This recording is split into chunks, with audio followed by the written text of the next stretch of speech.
Hello, everybody. You're listening to the Big Chill Podcast. This is episode 642. City are inevitable, or are they?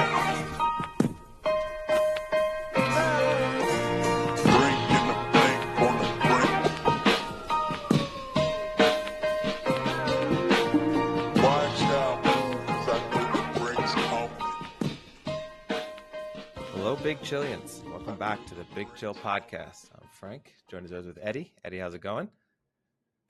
Yeah, things are going pretty well. I may have just had the longest Uber ride of my life, but Yeah, aside, the list of things that always fuck with you.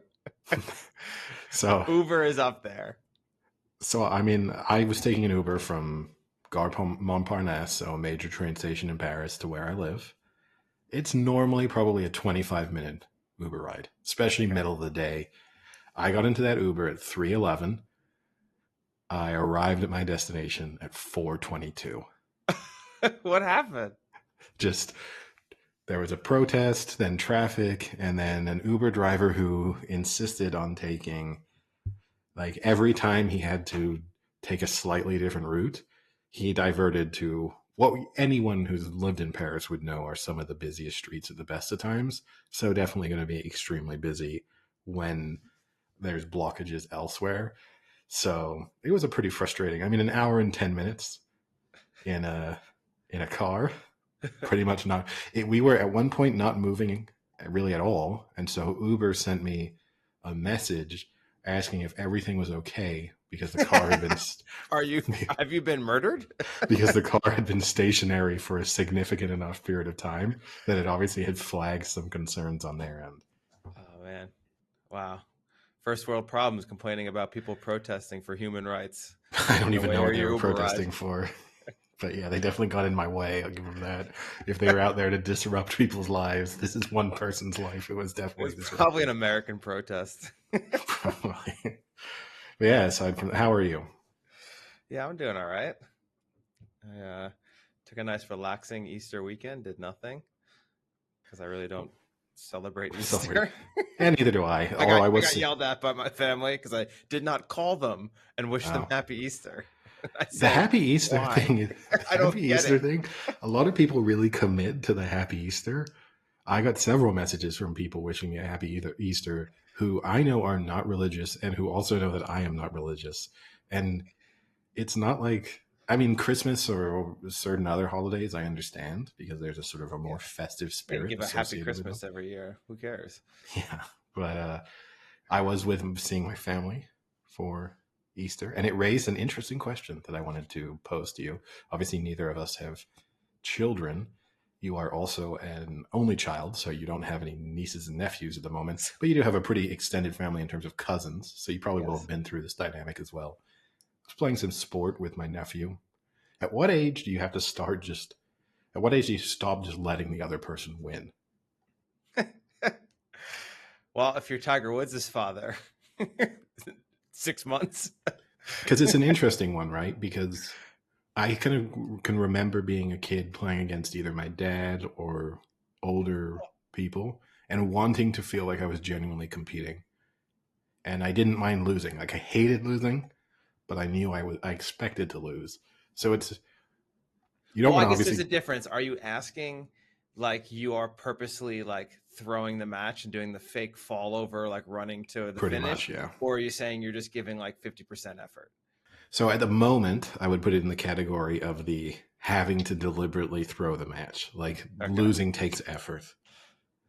I would like to get to the stage where it was, okay, I'm going half speed, but maybe every once in a while the competitive edge kind of kicks in a little bit. See, I think you kind of have to go into the, like, always be at 50%, and then like 1 out of every 100 you give it like a full percentage, just like one quick play, because then, and you do that for life, because then it's like, I've never given you 100%. You can't handle it. Like, you can kind of hold that over them, you know? Like, I did that once 3 weeks ago for 10 seconds, and I just crushed you. Like, I'm not going to go 100% on you. Yeah, it's a tough one. It's he's too young still.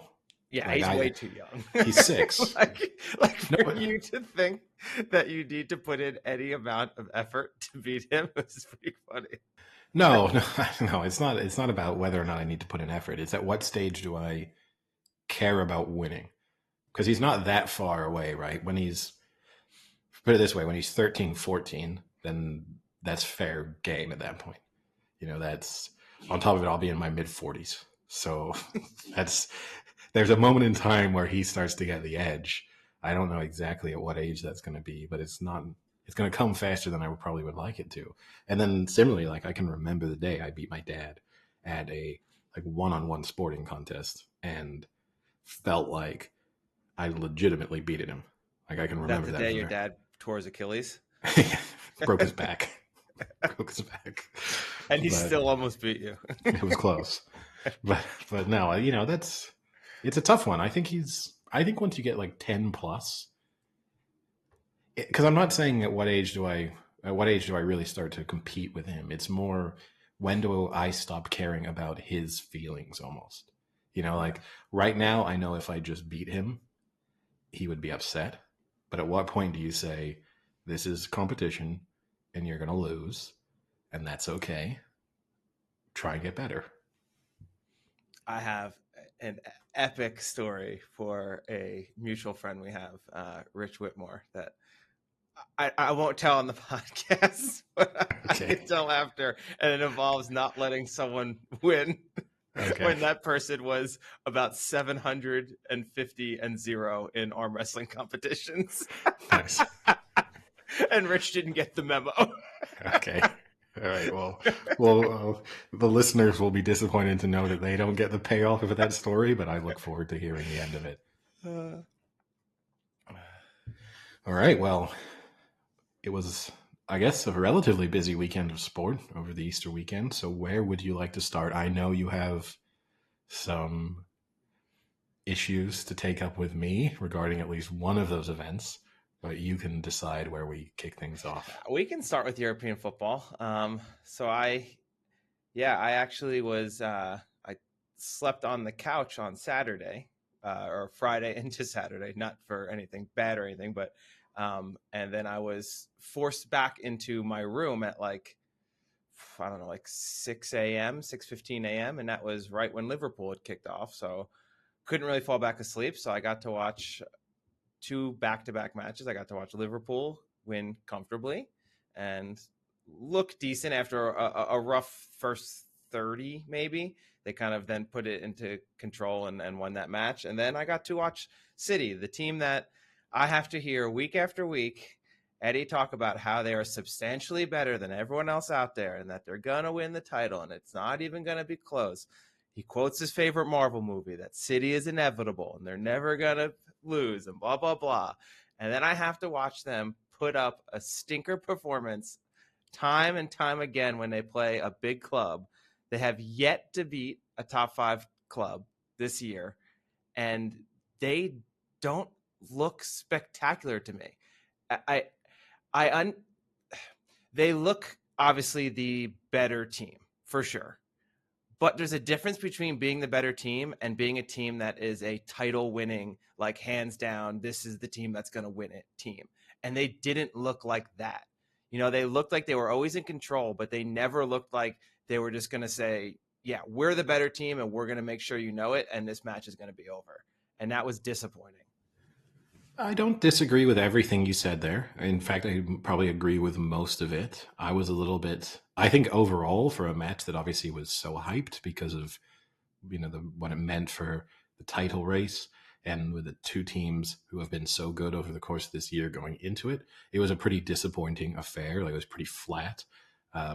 I would say, I guess the difference in our assessments is I would put much more of that blame at the feet of Arsenal, who I think showed absolutely no intent.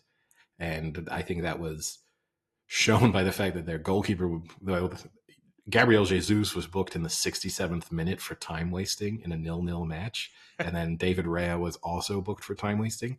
Like, I don't think if you cannot win the title and have 2 players booked in a match where you weren't winning for time wasting. That should automatically, they should no longer be considered as, potential winners of the Premier League. I think that is And the reason that bothers me, and I want to make this absolutely clear, because I had some discussions off podcasts with different people.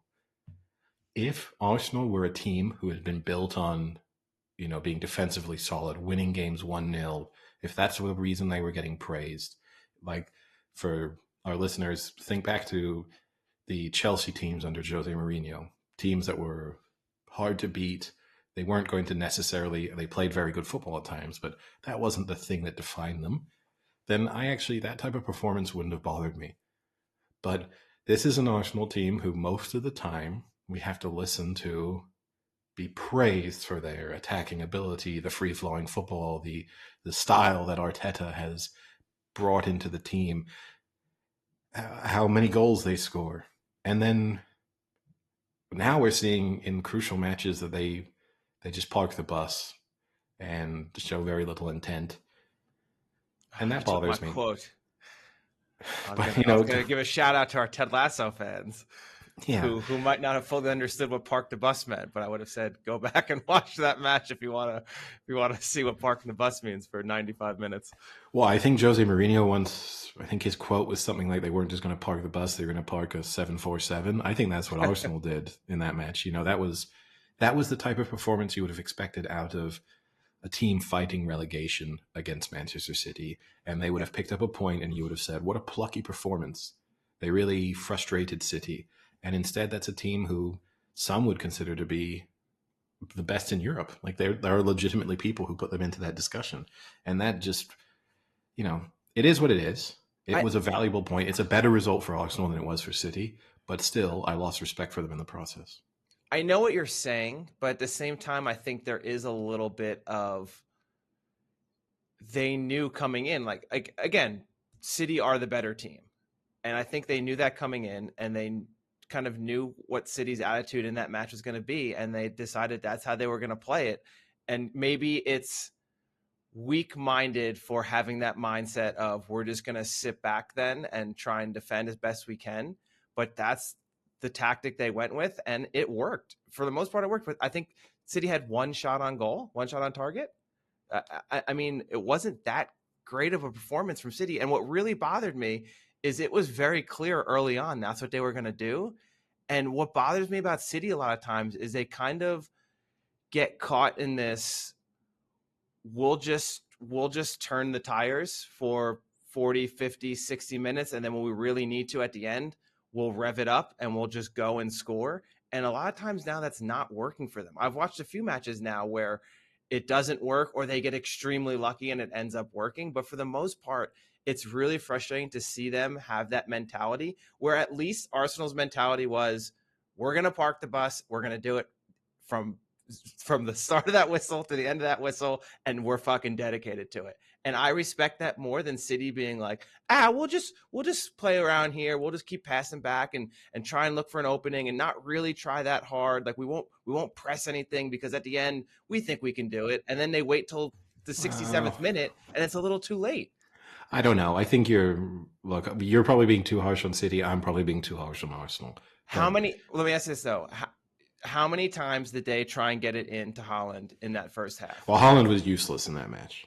Haaland, and he's getting a huge amount of criticism. Roy Keane after the match basically said, I think, something along the lines of he's a League Two player in terms of his overall skill set and play. He just happens to be a world-class goal scorer.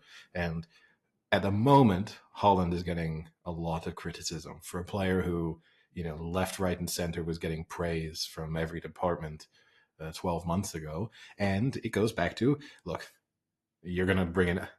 I always thought Haaland was going to be a good addition to this City team. I did not think he was going to break the record last year. I kind of stuck to that. And I do think that there is a certain moment here with this Haaland analysis, which obviously he is basically... City kind of play with 10 men aside from when he has a chance to score. That's probably true. But more importantly, I do think now he is kind of going missing in big matches. You could go back to last year, even with him winning the Champions League, he wasn't scoring goals in the late stages of that Champions League run. He is rarely producing he's very good at scoring a hat trick in a 5-0 win. He's not so good at finding the winner in the last 10 minutes against a title rival or in the Champions League. So I think there's that. To further defend City, they kind of maybe didn't know whether to stick or twist there, because Arsenal obviously wanted to sit back and try and hit them on the break. And there were a couple of occasions when Arsenal nearly did hit City on the break, including one really good chance towards the end. They actually made a complete mess of, when it was sort of a break that was 3-on-2. And in the end, they didn't even really get a good chance out of it. So I can understand if you're Guardiola or you're the City players, you're being you don't want to overcommit and then find yourself suddenly 1-0 down. And then Arsenal really can sit back and defend and show absolutely no intent. So I think you're being a little tough on them, because it's like they always say, right? It takes 2 boxers to make a good fight. And I think we saw half a boxer in that match. And that made it really not pleasant on the eye. Yeah, I agree with Haaland, and I had intent to kind of look up some statistics on matches, but a lot of his stats are just so inflated, because I think we talked about this last year in the Champions League. He would go silent in a lot of those big matches against the other big clubs. But then you look at his Champions League and he's got like 15 goals because he's scoring against, shittier Portuguese teams or whatever. Not to bash Portuguese clubs, but you know what I mean? Like he's not scoring against Real Madrid and those top caliber teams, but it's hard to kind of go through match by match. But we said last year. So his record against teams in the top 6 in the Premier League, he's now played 19 matches. He scored 12 goals and has 7 assists. So I think that's even slightly inflated, though. That doesn't look so bad on the. But hold on, I'll get there. That doesn't look so bad on the face of it. Although you would say 12 goals in 19 matches is way below what his strike rate is, overall for City. So it's showing already a massive downturn. But you factor into that, for example, last year he scored a hat trick against Manchester United in that, whatever that was, the 6-2 win or, whatever. So you've got 3 of them appearing then in a blowout win. So, and I'm sure if we combed over it in more detail, you would probably get, you'd notice 1 or 2 other matches where he scored 2 or 3 in situations where they didn't need him as much. So he's definitely, and it's very easy to point to the back end of the Champions League run last year where he was not scoring goals in any of those matches, and obviously City still went on to win the Champions League. They cannot afford for him to go missing anymore really in the league, and they probably can't afford to, he's going to have to prove some doubters wrong in a sense, even in the next round of the Champions League against Real Madrid. And it will be interesting to see, first time in his career where he's probably faced a great deal of criticism. Up until this point, he's just been, one success to another at every club he's been at. And, was in consideration for the Ballon d'Or last year, won everything he could have won, broke records. And now you legitimately will have people thinking, we've discussed it previously on other episodes, when he went out and Alvarez kind of did quite well playing for City, you get to, are they a better team without Haaland?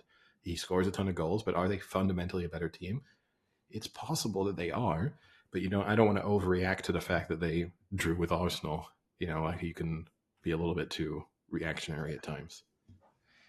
I haven't looked and seen much of the criticism and comments and things like that. Was there a lot of pushback on Pep not subbing out Haaland for Alvarez, or not really? I don't think Foden got subbed out pretty early. I didn't really like that for Doku, which I don't like Doku. I don't. Doku. Good he's Lord, a confusing that guy, man. He's a confusing one. He's frustrating to watch. Because I quite like Doku. I've been a big fan of Doku because, going back, speaking of Football Manager, which I play, he was one of those young players I'd identified in Football Manager years ago and kept signing year after year. So you kind of develop this affinity for him, even though I wasn't really watching him at that stage of his career. This is when he was sort of 16 years old. He wasn't even playing as an established professional player. And yet you watch a match like that against Arsenal, and you can see physically he has all those elements. He's really good with the ball at his feet. But he had one moment. When he has the ball, he's great. But when he tries to do something with it, it is a fucking disaster. But he had one moment in about a space of about 5 minutes. He had one moment where he had a bit of space on the edge of the box. He cut onto his left foot, and it went so far wide of the goal that I think it's difficult to even categorize it as an attempt on goal. And then a couple minutes, wait, I gotta stop no, it real quick. but, Wait, just, let me finish. but then a couple minutes later, then there was a cross across, and that was with his left foot. And then there was a cross that came over a couple minutes later, and he was sort of at the back post and awkwardly tried to push the ball towards goal with his right foot. And you were kind of left thinking, is he left footed or right footed? Because it's unclear based on what I've just witnessed. Would he strike with the ball on his left foot on the corner? You watch it and you're just like, oh my God, that was even close. But then they showed the view with like the camera into his face, and you could see, and you can kind of see he has his head up a little, like he's kind of almost looking at goal, and he kicks it. You can't even see the goal because the camera is like basically to the side of the goal, but you can just see how far off the kick is to begin with. It's not even close. Well, the worst part about it too, one of the first attempts that entire match. But he he's wasn't so then, good. Like when he gets the ball, he's so good at yeah. when he has it. But as soon as he tries to like cross it or take an attempt, some of the times you're just like, what are you doing? Like, why did you do that? No, and that attempt with his left foot too, he looked so disappointed afterwards, but Yeah. not in a way of like, oh God, that was a really good opportunity and I made a mess of that. He reacted almost as if, oh, that was close. And Did they move that goal? to the point where I actually thought maybe there had been a deflection, like because it had gone so far away, and you saw how he reacted. You were like, "Oh, it's going to be a corner." It's like, no, I mean, it wasn't even close to hitting the defender who was trying to block it because it was that far off target. But and it's kind of jarring because Bernardo Silva and Foden, like they are so beautiful to watch in terms of their control of the ball. Like balls, they just bring balls out of the air and they stop it on a dime, and everything they're doing is. I'll give Grealish some credit. He's pretty good at that too. Grealish isn't bad, but he's Foden and Bernardo Silva are on different levels. And then you see Grealish comes on and the control is there, but he sometimes seems to kind of be lost in terms of what is he really trying to do. There was a lot of times in that match where they suddenly had the ball on the left wing and Grealish was, you could tell, do I pass the ball back? Am I trying to beat a man? Am I putting a ball into the box? There wasn't as much kind of clarity in the decision making there. And then Doku, it's just, as soon as he gets it, it's like, forget it. Feet all over the place. It's over. And yeah, it's a little bit of a jarring comparison, but I mean, this is the first. I was surprised Foden got subbed out so early. City are now no longer favorites to win the Premier League. Liverpool are now favorites. They are 5-4 favorites. City are 2-1, and Arsenal. And City come into a big match on Wednesday again, not having beat a team and a club in the top 4 or 5, I think it is. This is a big match now. Well, I mean, every match is big now, right? They have removed the room for error. I mean, all 3 of these teams, because I watched. But I know every match is a big match, but like when you're playing a team that's below mid-table, like it's a big match in the sense that they can't lose it, but they shouldn't be losing it. This is a big match in the sense that I don't know if they can win this match. All right, now you're going too far. Now you're going too far. I mean, look, in some ways, I think, home to Villa might be just what the doctor ordered because it's a Villa team that's going to play football. They aren't going to set their stall out to just defend. And, that could be just the tonic in a sense that City need to try and get some of that confidence back and kind of play, I'm going to say properly, and I mean that with no stigma to teams who defend. I support a smaller team. I love watching a team just defend for 90 minutes. I don't love watching a team defend for 90 minutes who spent 100 million pounds on a midfielder in the summer and, whose total value of the team they put out on Sunday is probably, I don't know, 600 million pounds. And we're going to watch them play that way. I mean, you can sign, if that's what they signed Declan Rice for, you can get some League Two players who can, run about and leave. And I'll also say this, I don't think the referee was bad, but how Arsenal didn't have a player booked in the first 20 minutes. I mean, Jesus should have been booked 3 minutes into the match when he pulled Foden down. Thank you. That's what this comment on my phone meant. So I whenever we have the podcast, I write things, and it said, early could not yellow. So I obviously had a typo error there, but Caveman Frank. I could not figure out what that meant. But now Yeah. I exactly remember because I wanted to discuss this with you. The hesitation to give early yellows cards bothers me a lot. And this is coming from someone who obviously didn't grow up my entire life watching football, right? But it bothers me in the sense that yes, you don't want to book someone so early in the match, but at the same time, it's not as if they score there that goal doesn't count as a full goal because it was scored so early in the match. Like that's kind of what bothers me because if they score that goal there, then it's 1-0. So like it's not like it's like 0.5 because they scored within the first 5 minutes. It counts just as much. So why shouldn't a play that inhibits a goal be judged just as harshly or fairly as when it occurs 20 minutes later? I mean, that was such a fucking yellow. It was unreal. He literally just drags him down outside the box. Yeah, so here's the thing is, I don't mind, there's like a very old school approach, right, that you could kind of leave a foot in or be a bit physical early on to kind of set a marker. And I actually, that doesn't bother me that a referee might let you in the first 5-10 minutes, yeah, if you're a little physical, that's say, hey, you were late with that tackle. You won't get away with that next time. Like let's tighten things up a bit. I don't mind that when referees try to avoid giving early bookings for the physical side of the game. That's okay to me. What I don't like is that's just a professional foul. Jesus, you've got Foden who is going to be breaking in the direction. It was going to be an excellent opportunity for City, and you just have a player drag him down, and to say, well, no, it's nothing because it's the 3rd minute. It's just ridiculous to me. And there were then 3 or 4 other instances in that opening 20 or 30 minutes where somehow Arsenal players weren't booked. Jesus ended up being the first player booked in the match for his time wasting in the 67th minute.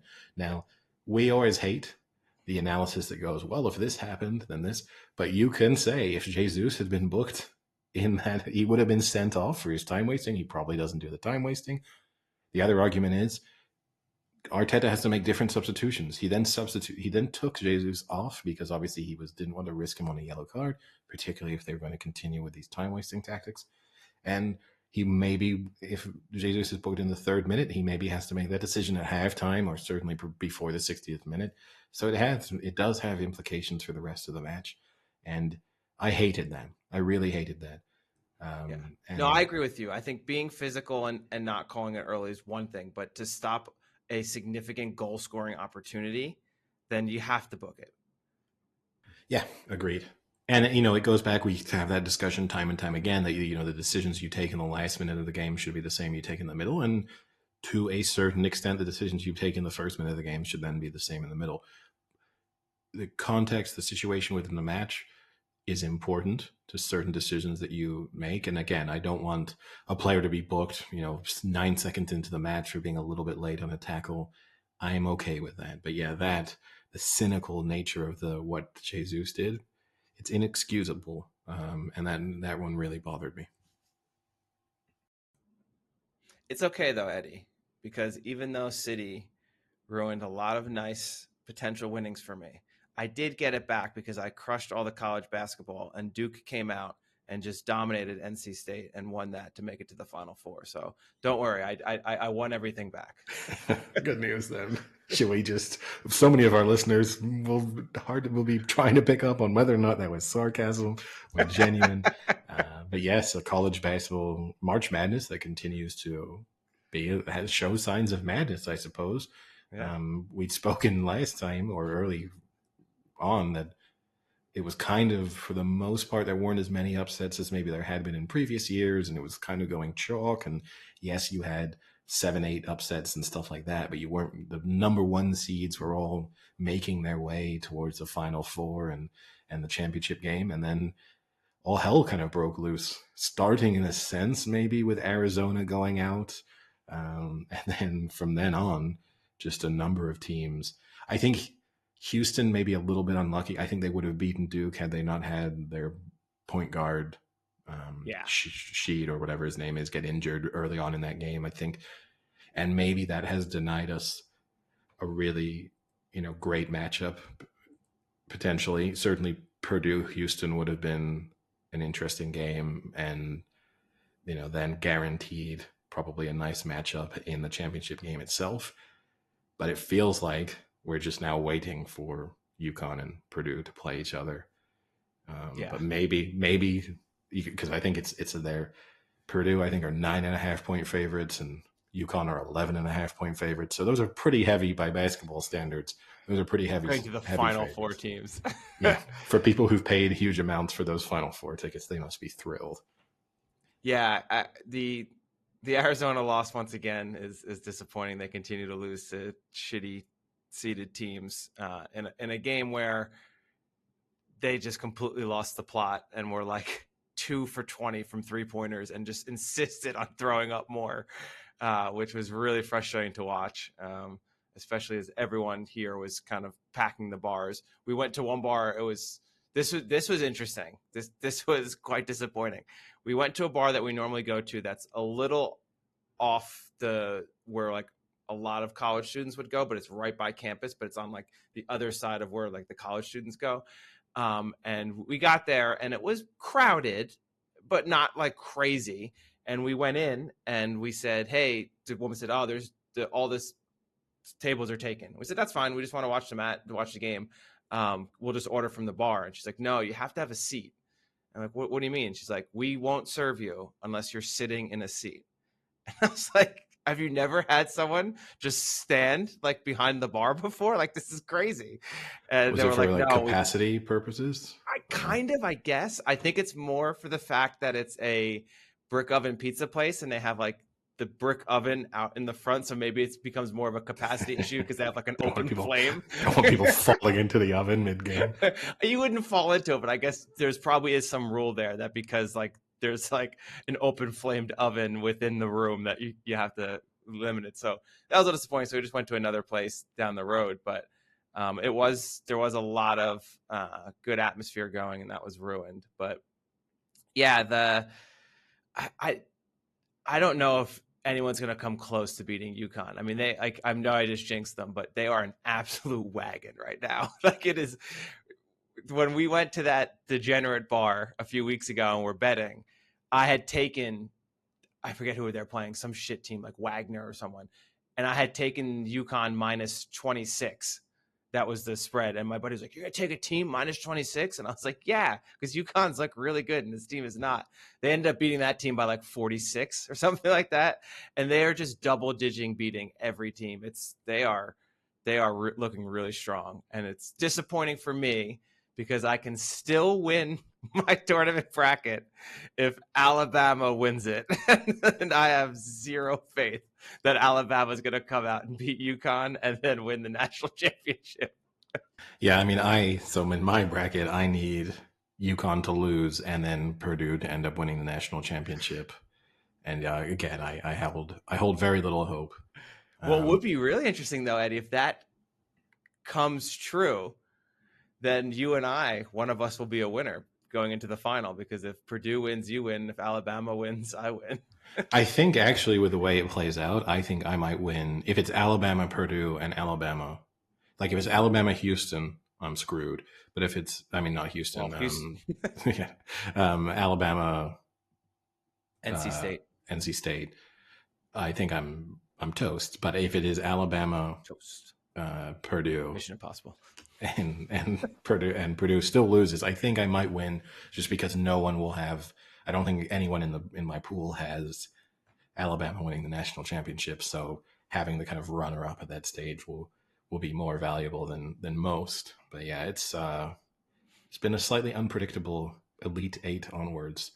So, which I guess is a good thing. I don't know. I never know how to feel. It's kind of weird that NC State has a team in the Final Four of both the men's and women's March Madness.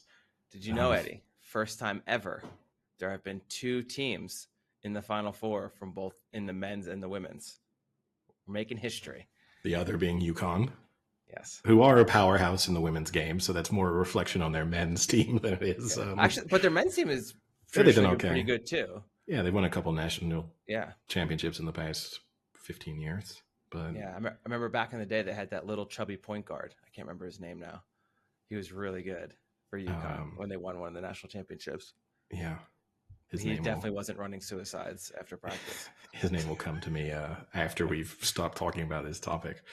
But yeah. Well, we can slightly switch over to the women's game because yesterday I also watched two straight women's basketball matches, the Elite Eights of Iowa and LSU, and then UConn and USC. And they lived up to the bill. I mean, you had Iowa was obviously Caitlin Clark versus Angel Reese, but LSU is a very good team in general, besides just Angel Reese. But I mean, I slightly feel bad for both of those players because they kind of get a lot on both ends. So Angel Reese had her press conference. I don't know if you saw that, where she kind of broke down and said, everything that's been going on with her after winning the national championship. And I think some of that is self-inflicted when you kind of act the way you do on the court, whether it's deserved or not. Like, it is a game and people need to relax. But when you act like a villain on the court and then you are shocked when people treat you like a villain off the court, it's kind of a little annoying. But to the extent that she said it is unnecessary and uncalled for, so I do feel bad for her. I mean, that's kind of ridiculous. Some of the stuff she says is happening. But you have her on one end and you have Caitlin Clark on the other end, who I think has admitted this year she has a ton of pressure sometimes in games because people are literally paying now thousands of dollars to go watch her play. But it was a good game, and it's really disappointing because it looked like LSU was going to win that game, and Angel Reese had, I think, 2 straight steals and scores off of Caitlin Clark, and then had like 2 straight blocks, and then she got injured, and that just changed the entire game after that, and she was really never the same. And then Caitlin Clark took over and was just draining threes from like half court, which was pretty impressive. Yeah, no, I mean it's obviously great for women's sport in general to see the level of intention that women's college basketball is getting at the moment. It will be interesting to see how that translates to the the eyes that watch them when they turn professional. Like the WNBA has obviously struggled for its entire existence, even when it has had superstars. Hopefully, this means that more people will actually go to and watch WNBA games. But yeah, and it will also be interesting. This is now going to be a women's college game that's about to lose 2 massive superstars. Can they replace them, or will this be like a weird period we'll look back on of, do you remember those couple of years where women's college basketball got almost more attention than the men's game? Because I also struggle sometimes with that narrative where more people are paying attention to the women's game than the men's game. I'm not sure that's true. I do think that you have a couple of names within the women's game, college game at the moment, that are more recognizable than the individual names from the men's side of things. However, undoubtedly more people are watching, men's March Madness than are watching women's March Madness, just because of the historical popularity of the sport. But I bet you the Iowa LSU had more viewers than any of the other Elite Eight men's matches. Yeah, but I mean, that was the dream matchup, right? Well, the next one was just as good, though. Paige we'll Beckers and Juju Watkins. the game that followed. No, I know, but but dream matchup in terms of like over the last couple of years, these are the rivals, contrasting styles, contrasting personalities. So it was really, if you were going to tune in for one game, this was the game you were going to watch. The game after I thought was just as good. But and then you have next week you're going to have UConn versus Iowa, so you will have Paige Beckers versus Caitlin Clark, which is going to be just as good because I think they're probably the 2 best players right now in college basketball, women. So now, sticking with American sports and a topic that we previously had discussed, obviously in the build up to the NFL draft and the combines that we've mentioned at different moments in time. Talk about illegal car racing. Big news being that Louis Rees-Zammit signed a contract with the Kansas City Chiefs. So that was the former winger in rugby union, sort of up-and-coming star of Welsh rugby who decided to make the switch and go through the NFL International Pathways program to try and make it into the NFL. Supposedly he was in advanced talks with, I think it was 4 or 5 teams. It included the Browns and the Jets and a couple of others. Eventually decided to sign a contract with the Kansas City Chiefs. It's a 3-year deal. Financially, it means that his move has already made a ton of sense because he was previously earning £225,000 a year, and he has now signed a 3-year deal worth $900,000 a year. So he's making the same as Brock Purdy. yeah, so he's tripled Put his that salary. into perspective. Yeah, exactly. For a player who may not make it onto a field in a regular season game, and I think the guy who set the franchise record of yards passing for the Niners. And I think that's an important thing to note, right? Is that a lot of people are saying, well, now he's made it. This is him in the NFL. He's going to be a part of the Chiefs team. The reality is this could just lead to him being part of a practice squad for the next 3 years and never actually making it onto the 53-man roster for the Chiefs. Even if he does make it onto that 53-man roster, we might see very limited playing time in very specialist situations. Don't know how they have that planned out, whether that's in unique situations as a threat as a runner or as a receiver, or maybe in some version of the return game. You never know. But still a long way to go if he is to actually establish himself as an NFL player. And I would say the odds are still stacked against him. You know, we've seen a lot of players in the past from either rugby union or rugby league get to a pretty similar place that he's now in, and most of them have failed to make any sort of impact. So I'm not wishing him to not succeed, but just kind of a dose of that sort of reality check there when you hear certainly some of the press in the UK now speaking of it as if, you know, Rees-Zammit set to star alongside Travis Kelce and Patrick Mahomes. That might not be the case. Shit. Should I have not put 10K on him to win Rookie of the Year? Was that hasty on my part? Probably not the move, no. What do you think his odds are for Rookie of the Year? I have it. I mean, they should be like 1,000 to 1, which I would expect to be like the max odds for, you know, that type of market maybe. But I'm sure he's getting a sprinkling of bets just because he's pretty high profile for someone at his standards. I'll say he's 100 to 1. He is 100 to 1. All right. That is way too short. I mean, way too short. Way too short until it hits. Then my 10K is going to look fucking great. I mean, that's especially in 10K to win $1 million? That seems like easy money. Especially in a draft class full of potential superstar quarterbacks. The impact that he might have to make is going to be tremendous. But yeah, you never know. I mean, again, it would be, I hope he succeeds. I'm a little disappointed he signed with the Chiefs just because they are reigning back-to-back Super Bowl champions. They're full of star power.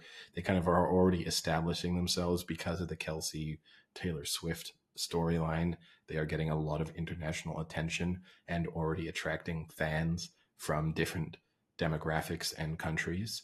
It would have been kind of cooler to start to see like Welsh rugby fans latch onto maybe a slightly smaller NFL team, a kind of a more original pick.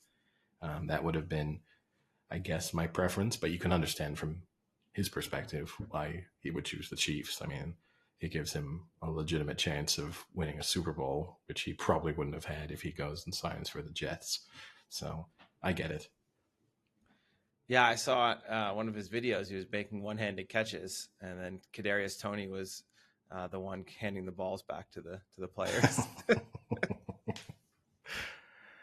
But yeah, it's going to be interesting to see how things turn out for him.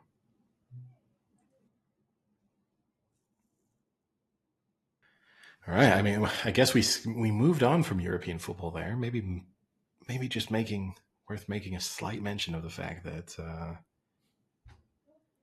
Dortmund beat Bayern Munich this weekend 2-0, which I think.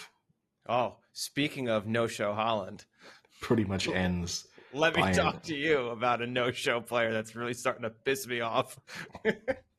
Fucking Harry Kane can score 7 goals a match against some shitty Bundesliga team that's being relegated, but the minute he plays a good club, silent.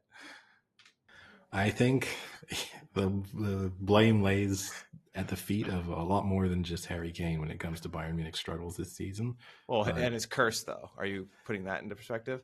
It does mean that the Champions League is now their only hope of lifting a trophy this season. It'll be insane.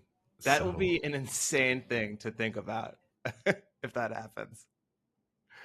yeah, I mean it's highly likely that they don't win anything, which is a very rare occurrence for Bayern Munich. But you never. Maybe they can. They have the quality and the experience there to obviously pose a real threat in the Champions League, but we'll see what happens. All right, Eddie. When was the last time Bayern Munich lost the Bundesliga? Lost the Bundesliga was probably, I don't know, 6 years ago, 7 years ago. I mean, Dortmund definitely won it not that long ago, right? Oh, if that long ago is 11, 12 years ago, okay. Yes. So 2011, 2012 was when Dortmund beat Bayern Munich. And that's also because that's a statistic I had looked up. 2012 is the last time Bayern Munich did not win a trophy. So there you go. It will be the first time. Harry Kane certainly will have had some impact there because it's very unusual in Munich to not see Bayern winning something, whether that's the DBF Pokal or whatever it's called, or something. But who knows? Maybe this could all be set. We could be ripping into Harry Kane, and then he'll be scoring a last-minute winner in the Champions League final. And no, he won't. No, he probably won't. But things would kind of look successful for him. The real question is City to win Premier League, Bayern Munich to win Champions League, double.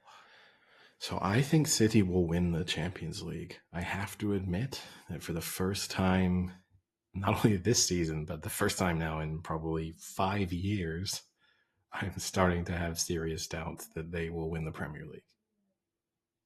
Oh, I go all in now. This is it. This is the heel turn I needed. Don't get me wrong. I would still bet on them if I had to pick one of the top 3 to bet on. But this is the first time where my confidence is really starting to drop.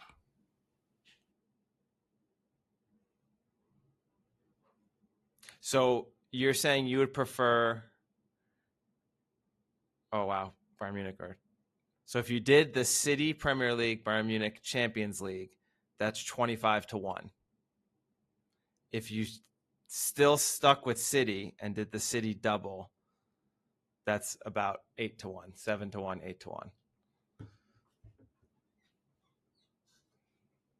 Yeah, I mean, I don't think Bayern are winning the Champions League, but I do think there's a solid chance now. I think Liverpool are deservedly favorites to win the Premier League. You look at their run of fixtures, there isn't too much there to test them. I mean, obviously So I think Liverpool deserve to be slight favorites. They also just seem to have that knack, as we've spoken about previously, of finding winners and scraping wins. So I think they do, but it could change so quickly. If I'm betting my life, I'm still picking City. But yeah, the confidence is dropping.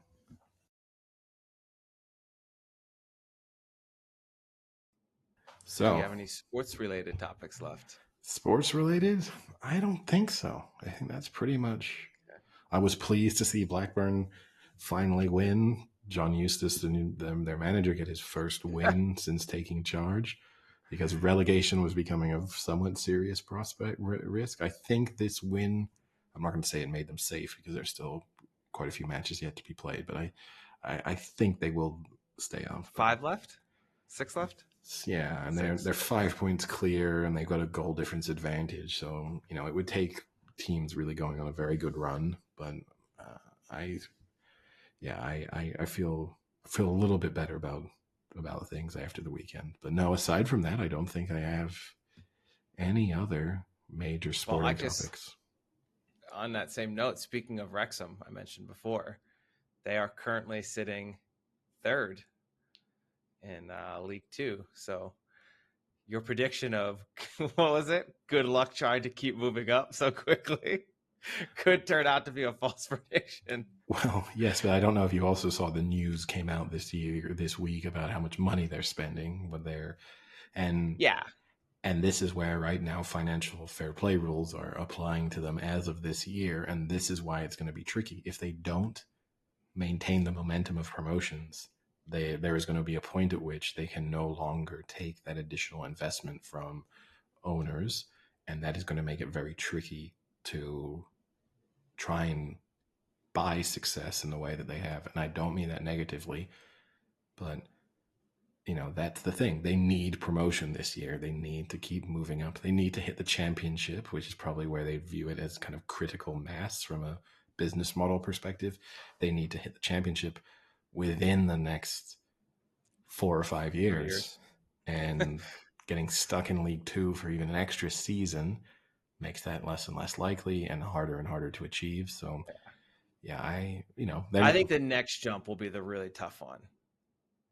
The jump to if let's say they do finish in top 3 or win the playoff and make it to League One, I think the jump to championship is going to be the challenge.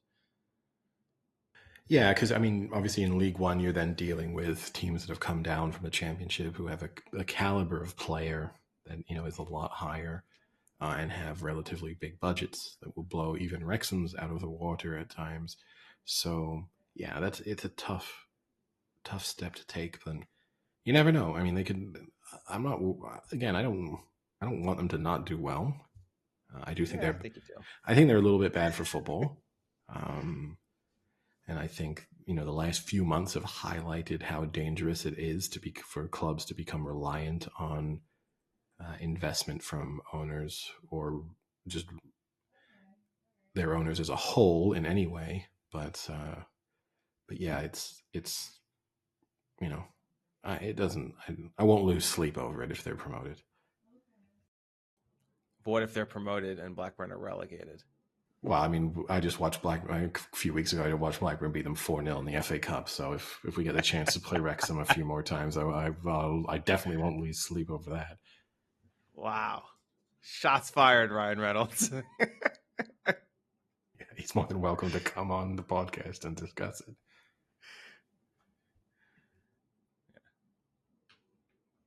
So, non-sporting topics. Where would you like to start there?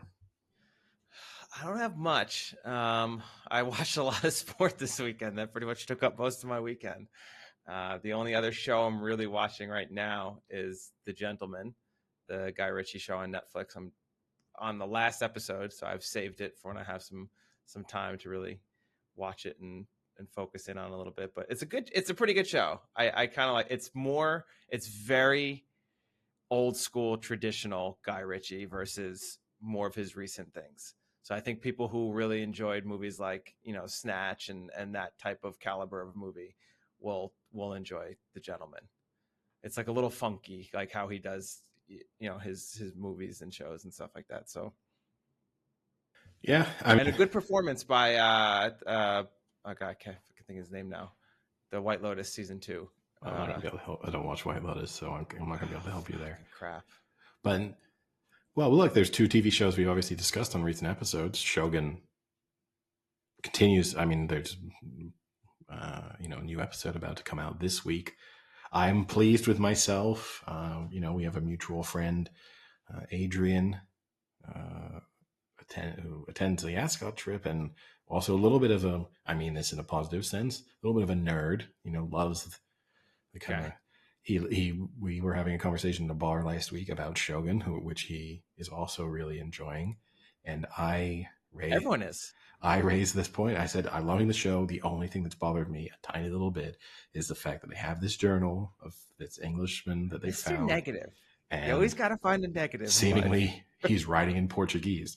Now, Adrian doesn't have a lot of respect when it comes to my takes on TV, popular culture, video games.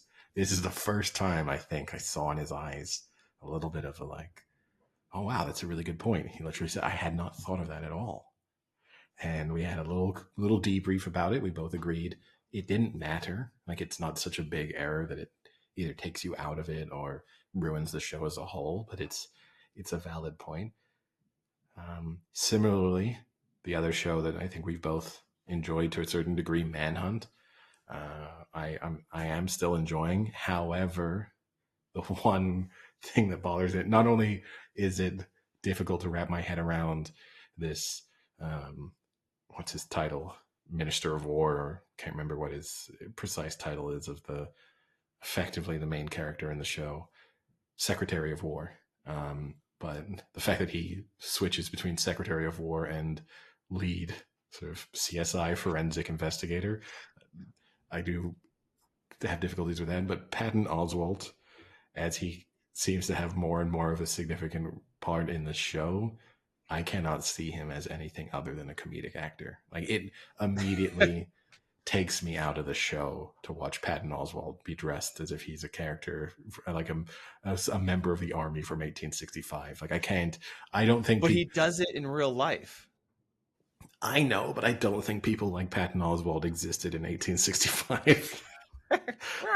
that type of Let's like, go to war. Yeah, that type of like nerd geek culture. And again, I don't mean that negatively. I don't think it really existed. It certainly wasn't getting you into positions of power within the army in the Civil War. And yeah, that he's dead day one. He's yeah. like a little troll. Yeah, and I also just think, I don't hate when people try and take comedic actors and put them into serious roles. There have been really great examples of people nailing that, obviously, and vice versa. But I can't see him as anything other than, like, I don't know, the last TV show I watched him in was King of Queens, where he's the dorky character being semi-bullied by his friends. Parks and Rec. Yeah, he's a dorky character in Parks and Rec. He was only briefly he tries to outdo Leslie in being like a colonialist or whatever. Yeah, but it's, to me, this was a swing and a miss. Yeah, I haven't watched since episode 1 yet. I've been trying to finish other shows, so I will have to get back to you on the Patton Oswalt irregularity. But I wanted to get back. You started Manhunt way too quickly, because I have an insight into your critique of Shogun. Because after you said it last time, I said, "Oh man, I don't believe the show would have done that, and that's a pretty big mishap." And I think Eddie's just trying to pick nits where nits can't be picked. So I did a little sleuthing. And if you go back to the episode where Mariko has the journal and you look, she's actually reading an insert that's put in the journal that has Portuguese written on it. And it is the translation that the Portuguese, priest had done, where they only partially translated the book. And if you look, she's actually looking at an insert that's not part of the book, but is like put into the book in the middle, that has Portuguese writing on it. So it was translated. And the reason that they even say that this happened was because the Portuguese probably saw this and decided to only translate the parts that made him look bad, but not translate the parts that made the Portuguese look bad. So they gave her only the partial translated book so that she would read it and think that he's a terrible person. And they actually have it in there if you have to go back and look at the book. I'll need screenshots, but I also... All right, well, I'll get you screenshots. But I also I still find overall... because I still Reddit was all over this. I still think I could continue to pick some holes there because, for example, you can... Look, they control the universe, right? So they can explain away pretty much anything. Like, that's the benefit of nonfiction. Is even post-production, post-release, they can say, well, yeah, you didn't see it on screen, but this is what happened. And again, I'm not trying... This did not ruin the show in any way for me. But, for example, even when he's initially discovered, the Spanish sailor who sails for the Portuguese, who kind of... I think he's Spanish, the guy who sails him to... the guy from Lost. Yeah, to Osaka, who is Spanish but sails for the... I think that's correct, right? Yeah. Even he is able to read the journal initially and understand the significance. Now, are we then saying that this Spanish sailor who sails for the Portuguese now also... I mean, what is the linguistic skills of this universe as a whole that everyone is just able to speak 6 or 7 languages pretty much fluently? I mean, again, that would mean that this Spanish sailor can speak Portuguese, Spanish, English, and I believe Japanese. I think there's moments where he's interacting in Japanese too. So, and look, people like that do exist, but I think as a People who speak multiple languages exist. Thank you, Eddie, for clarifying that. however, Mr. Nitpicker over here. as a whole, I just think it was not handled in the way it needed to be to like explain that. But as I said, it doesn't. Overall, it's one of the best TV shows I've watched in a long time. The only two that bothered me a bit, and the Tom Hardy approach to accents and slight overacting at times has also not bothered me, but amused but me. I appreciate it now. I think it's actually quite funny. It is funny at times. It's very enjoyable. But it's unintentionally funny, right? Like he wasn't. That was not an acting decision where it was, hey, this is like a wink and a nod to a few Tom Hardy fans out there who are, this is going to be reminiscent of Taboo or something. You know, this is someone trying to deliver a very earnest acting performance who just has to have his voice be like this sometimes. It's a little bit amusing.